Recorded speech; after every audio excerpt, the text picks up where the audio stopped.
été invitée pour parler des métiers du numérique et du coup de ma vie comme professionnelle du numérique et notamment de l'importance de la diversité et de l'inclusion, alors des femmes mais aussi de tous les profils dans les métiers du numérique.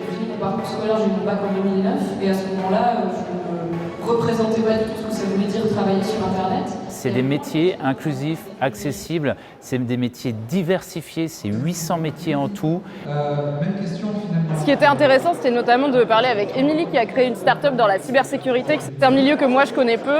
Les créatrices d'entreprises, surtout dans ce domaine-là, on les voit moins. On a souvent l'image du hacker avec le sweat à capuche. Quand on me regarde, on voit bien que c'est pas toujours le cas. Voilà, donc déjà ça commence. L'objectif, casser les clichés et montrer que la diversité dans nos métiers est une nécessité, une chance.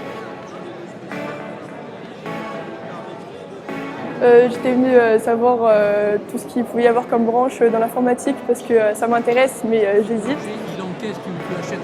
On réalise qu'il y a des lycéens qui viennent se renseigner pour leur avenir. On a des profils de personnes opérationnelles qui cherchent un travail dans ce domaine ou encore des gens qui envisagent une reconversion professionnelle.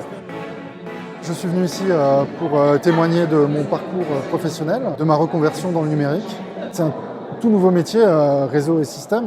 Et à 42 ans, on peut refaire une toute nouvelle carrière, recommencer. Et c'est possible parce que l'État le permet, il finance des formations. On a rencontré beaucoup de personnes en reconversion professionnelle. Donc pour nous, c'est des profils intéressants qu'on va pouvoir pousser à nos clients. Il y a beaucoup de profils qui se sont échangés et qui pourront ensuite matcher vers la conclusion d'un contrat de travail. On a eu un profil de développeur web. Effectivement, j'ai un client qui recherche justement ce type de profil, donc je sais que je vais pouvoir faire un entretien un petit peu plus poussé la semaine prochaine avec lui. Et vous faites quoi? J'ai rencontré notamment une jeune graphiste qui se dédie à faire des overlays et du motion design sur Twitch, qui est une plateforme où je suis présente aussi. Donc on a pu échanger un peu sur son métier et sur les bonnes pratiques pour trouver des clients et pour se faire un nom dans le milieu. C'était vraiment chouette. Donc ça, c'est la première chose. Les gens qui sont venus nous voir là, à la fin de la presse pour nous dire c'est cool, c'est rassurant parce que moi je n'ai pas forcément fait le parcours parfait, mais ce que vous dites, ça a du sens, quoi.